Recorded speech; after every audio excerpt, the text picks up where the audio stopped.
This is chapter 4F, and today we are covering the gradient intercept form. Now, if you're wondering what's on the screen right now, this is chapter 4E. I'm not going to make a video about chapter 4E because I believe it's pretty self-explanatory, but it's basically just worded problems. You have to make a formula, and then you just draw a line, but it's just in the context of this, so it will be quite simple. But let's just go over it right now. So let's just make sure that we've learned everything. So in my question here, it says here, over 5 hours, Sandy travels 420 kilometers. What's the average speed? So basically, like how fast was she traveling over the 5 hours, like the average speed. Now, the best way to do it is just to take your distance divided by the time, and then if you just type that on the calculator, I believe you get 84 kilometers per hour, just like that. Now it says part B, draw a graph of distance versus time, assume constant speed. So what we mean by constant speed is that your speed always stays the same, and we're just basing it off the average speed, just like that. So if you just grab your ruler and then you draw your graph and you label it right, obviously if we do something like this where we line this up to where 420 is, I don't know exactly, but I'm just taking that as my reference point right here. And then you just connect the origin to that dot. Obviously, that's not going to work out, so I need to just shift my ruler around. Obviously, for you, or it will be easier on your end, so I'm just going to draw a line like this. Something like this would suffice. So that's part B done. Find the gradient. So obviously, you know what gradient is. We covered gradient in the previous chapters. But if you just pretty much make a right angle triangle, you determine the rise, you determine the run. Obviously, we know m equals rise over run like this. The rise is 420 kilometers, the run is 5 hours, which is pretty much the same as our average speed. So, what we can assume is the average speed equals the gradient. Okay. And find a rule linking distance d and time t.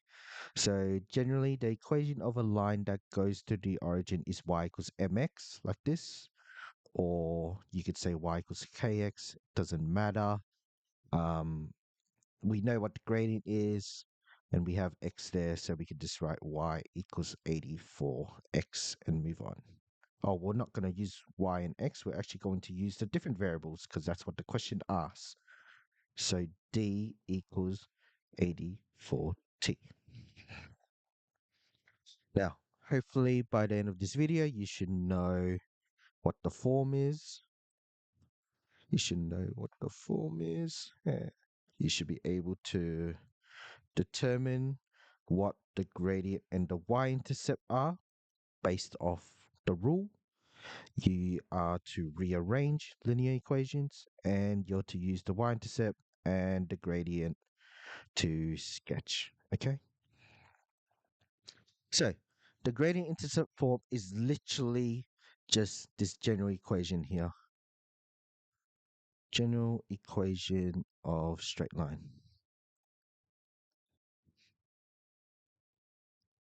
So y equals mx plus c. Very important. You know that m is the gradient. You know that c is the y-intercept. And m and c are just numbers, okay? So let's just have a look.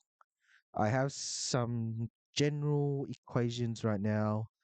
It's just asking what's the gradient, what's the y-intercept. So over here, we establish that m is gradient and whatever c is the y-intercept. We're just going to state it. So I know m is 2 and I know c is 1 from these examples. For my second example, I have m equals to -4 and c equals to -2. Remember, you have to take into account the sign as well.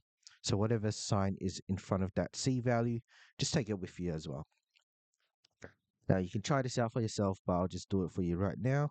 I can see here m equals to -3 and c equals 0 because there's no plus c value right there, doesn't exist. So you can just assume that c equals to 0 right there. Now, transposing linear equations. so that it looks like y equals mx plus c. What does transpose mean? Transpose just means to rearrange. And how are you going to do that? You apply inverse operations to solve for the letter y. Okay, let's just get to it. So I have 4x plus 2y equals to 10, and I want to change it to this form right here, y equals mx plus c. That's the goal. So what do I notice? Just compare the two that you see right now. You can see that y, so y is on the left hand side. So that's what we want. It's already there. Great. But we have here that x is on left hand side, but we want right hand side. So what we're going to do is apply the inverse operation to get rid of that 4x. Okay, to do that, now have a look at the sign here. The sign in front of this 4x is actually a positive sign. So it's a plus sign right there. The reason why it's positive is because there's only two signs that you can get, just positive or a negative. Now, if there was a negative sign there, it would already be there. But if there's no sign that exists, it's just a positive. Okay. So what we do now is apply the inverse operation of minus 4x. Now, do remember we are applying this to both sides. We're applying this to both sides of the equation, not just on one side only. Now, when you have this 4x minus 4x situation, you're collecting like terms, it disappears. Okay? The 4x disappears. So what actually ends up happening is you're left over with the 2y from the left hand side. And then we have 10 minus 4x right here. Now, let's just have a look how it compares to the formula that we want. I now notice that the mx part is actually on the right side of this statement right here. So what I plan on doing is I'm going to switch it around with the 10. So what I'm going to do is I'll just take my black pen. I'm going to take this 4x and move it across. And then I'll just grab a purple to indicate the 10 and move it around just like that. What this ends up looking like is 2y equals to negative 4x plus 10. Now remember, you are also taking the sign with you as well. You're not just switching the position, you are also taking the sign with you. Because in this section right here, I had minus 4x. So I'm actually going to take that minus with my 4x. So I end up getting negative 4x. And then obviously the 10, there was no sign there. And like I mentioned earlier, when you don't see a sign, you have to assume it's a positive number, hence why I have the plus 10 at the end. Now, if I drag this up here and continue on from there, I'll just write 2y equals to negative 4x plus 10. Now that looks pretty good. I got my mx here where it's lined up, and then I also have my c value lined up. But as you can see, I need to get rid of this 2. So to get rid of that 2, I am going to apply the inverse operation of that 2, which is divide by 2. So when I divide by 2, now becomes 2y equals negative 4x plus 10. And you're going to divide by 2 to every single term that you see, just like that.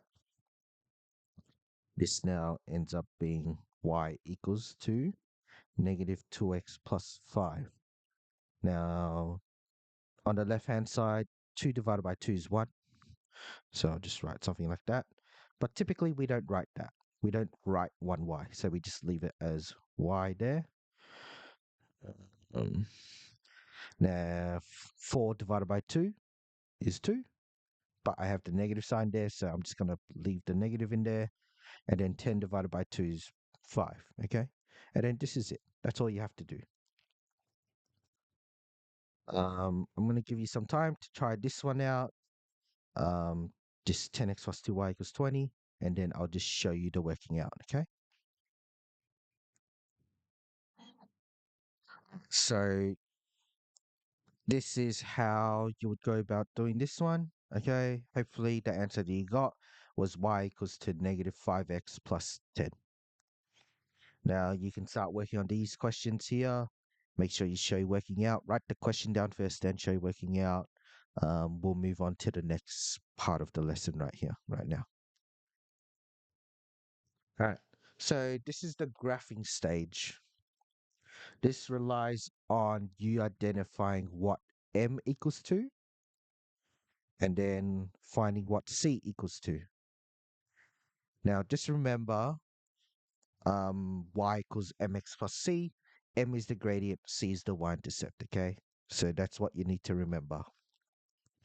These are the steps that you will take, okay? So step one is locate the y-intercept. And what I'd recommend is to, oops, that's not supposed to happen. You are to write in coordinate form as well, just to make your life 10 times easier for when you start plotting it on the graph. Now, step two is look at your gradient and apply the infinite staircase theory. I'm going to talk about that real soon. Step three is keep using step two until you reach the end of your graph. So just until you reach the edge of your axis, pretty much. And then step four is labeling. So remember, step labeling means label your x and y axis. It means scaling. So your numbers, your x and y intercepts, and then your equation of line. And then I'll talk more about that as we move on, okay? Alright. Let's just use this example right here. Y equals to negative 2x plus 4. Now, from the get-go, you can pretty much identify two things. The gradient, which is m, is negative 2. The y-intercept, which is c, is positive 4. So that pretty much covers step one right there. Now, we're moving on to step two. So, just before we continue on with step two, I just want to make sure that it's really clear. You need to know the direction that your graph is going. Now, your gradient here is negative 2. Okay, so because the gradient is a negative, we are now going downwards. Okay, just like that. So we know the graph is going to go somewhere like this direction instead. Because if you remember from chapter 4D, I taught you the direction for the negative gradient and how it goes. So you know it's going to go slanted downwards towards the right. Okay. So just wanted to make that specifically clear. Um, but first off, let's just start by plotting where the y-intercept is. So the y-intercept is at 0, 4. I've just plotted it in right there. Okay, so I'll just write this as the y-intercept. Now, to recap. Um, so remember before in chapter 4D, I taught you how to find a gradient, yeah? So what you did was you found what the rise was, you found what the run was. Now, just to clarify, The rise is the vertical change, and the run is the horizontal change or the horizontal distance or between two coordinate points, and the rise being the vertical distance. Now we move on to step two, actually. So the infinite staircase theory. In your gradient, for your rise, you got to think of it like how many steps you go up or down. Now, because we know that it's going down, this is the most likely one, okay? So we know, so that's the easy part. And then your run is how many steps you go across to the right. That's what the run means. So if we think about it, if I write m equals to net negative 2, another way of rewriting this is negative 2 over 1, just like that. Now, the 2 being in the numerator is the rise, the 1 being the denominator is the run. So if I were to phrase this in words, it just means every time I take one step forward, I'm going to go down by 2 steps. So this is the logic right here. Now that I know what the logic is, I can apply it consistently to my graph. So I'm just going to get rid of that. Delete. Okay. So if you look at my graph here, I started here. I started at the y-intercept. This is my starting point.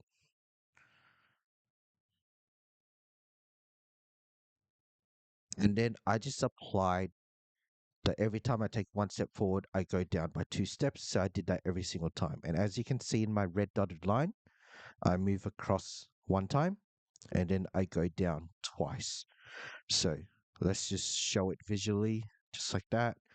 I step across one time, I go down twice, just like this. I go across once, I'm going to go down twice. And you are going to keep going until the edge of your graph, okay? So you just keep applying this sort of pattern consistently, and then you will end up having your nice, perfect straight line. Now, obviously, let's just go back to here, step 4, labeling. We need to label the x and y axis. We need to label the scaling. We need to label the x and y intercepts. And then we need to label the equation of the line. So let's just go ahead and do that. So let's just start off with the x and y axis. That looks done to me already. Next was your scaling. So your scaling just being like how far apart you set your numbers and to make sure that they're consistent. As you can see, they're spread apart very evenly. In my example, I expect to see the same in yours. So the scaling is done. Next is your x and y intercept. So I have my 0, 4 right here, and then I have my 2 and 0. So that's done. And finally, I have the equation of line. I'll just write step 4 here. So have I written the equation of the straight line somewhere on my graph? As you can see, I have, just right there in purple. That means this is done. So this is what you need to do to draw yourself a nice, perfect graph, especially from the gradient intercept method. Now, what if my gradient was a fraction instead? For example, I have this weird equation right here where it's y equals 2 over 5x plus 3. I'm going to apply the exact same steps here. So step 1 was identify the gradient and the y-intercept. So I know the y-intercept is at 0, 3. So I'm going to start off there. That's my reference point.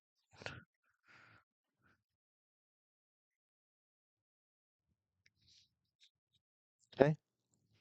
Now, my gradient is m equals 2 over 5. So just remember the 2 meaning the rise, the and the 5 meaning the run. So phrase it. So every time I take 5 steps forward, I'm going to go up by two. Now, what you should do, so don't make the same mistake that I did. So you need to make sure you check the sign. Check the sign. That means whether it's positive or negative. Okay. Luckily, in this case, it's a positive one. So we can say that it's going up.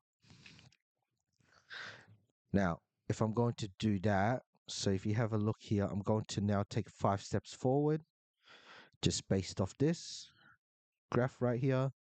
So 5 steps right there. And then I'm going to go up by two.